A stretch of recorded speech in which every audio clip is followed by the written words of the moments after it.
juste. Olivier, je te laisse. Oui, peut-être quelques compléments. Alors, je ne vais pas revenir sur la consommation. Jean-Luc Tavernier vient d'en parler. Peut-être il y avait une question du président qui était sur, disons, le budget a été fait sur une hypothèse de croissance de 1,4%. Donc, nous sommes à 0,9. Je crois qu'il faut toujours rappeler, il faut après regarder la composition de la croissance. Quand on regarde d'où vient l'écart en termes de composantes de la croissance entre notre projection à 0,9 et celle du gouvernement à 1,4, l'écart ne tient pas à la consommation. On a une prévision de consommation qui est à peu près similaire. Dans la prévision gouvernementale, il y a plutôt plus d'investissements privés et plus de contributions de l'extérieur à la croissance.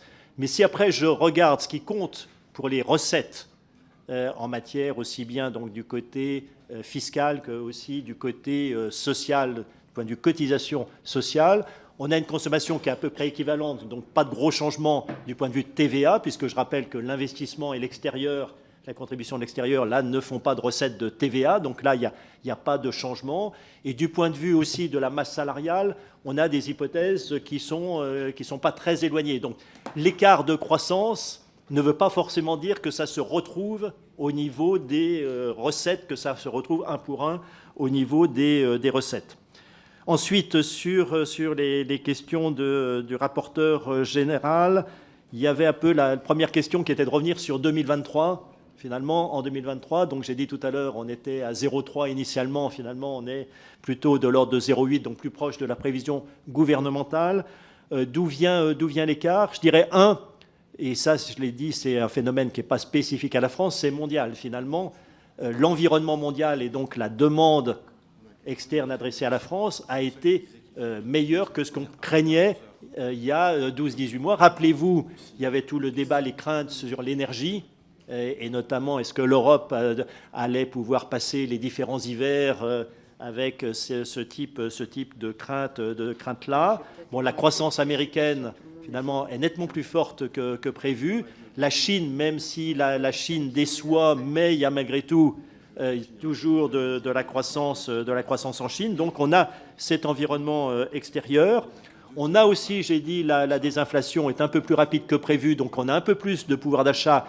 Il y a un an, on prévoyait une baisse du pouvoir d'achat en 2023, et finalement, ça ne sera pas le cas.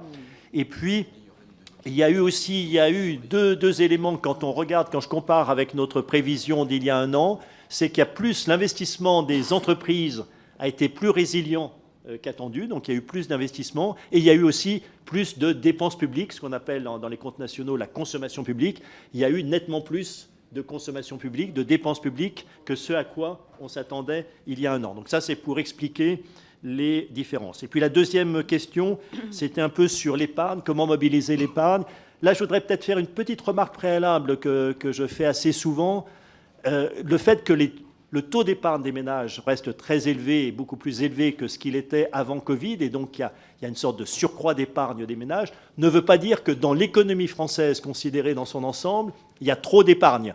Puisque si je regarde le solde de la balance courante, dans la balance des paiements, on a un solde qui est déficitaire, c'est-à-dire que notre épargne nationale est inférieure à l'investissement national, et donc on a besoin d'emprunter auprès du reste du monde pour financer notre investissement national. Donc on n'a pas trop d'épargne. D'ailleurs, on est au sein des grands pays de la zone euro, on est le seul pays dans cette situation. L'Allemagne et même l'Italie et l'Espagne aujourd'hui ont des surplus de leur balance courante, et la zone euro dans son ensemble aussi a un large surplus de sa balance courante. Donc après, il y a la question, pourquoi je dis, après il y a la question d'où vient cette épargne et son allocation, c'est-à-dire que d'un côté, les ménages, effectivement, ont un surplus d'épargne, mais en revanche, on a des entreprises qui ont un besoin de financement, qui est d'ailleurs, même si on pourrait dire que c'est plutôt logique que les entreprises aient un besoin de financement, mais si vous regardez aujourd'hui dans le monde, dans la plupart des grands pays industrialisés, y compris aux États-Unis, en Allemagne, les entreprises ont plutôt une capacité de financement, c'est-à-dire n'empruntent plus auprès des autres agents économiques en net, et surtout, on a le besoin de financement, bien sûr, des administrations publiques dont on parlait tout à l'heure. Donc, et l'épargne nationale, c'est la somme, bien sûr, de l'épargne des ménages, des entreprises et des administrations publiques. Et donc, on a des ménages qui épargnent beaucoup, mais on a au contraire des entreprises et des administrations publiques surtout qui les épargnent. Donc voilà un premier élément. Et puis après, alors le deuxième élément, il y a la question de l'allocation de cette épargne.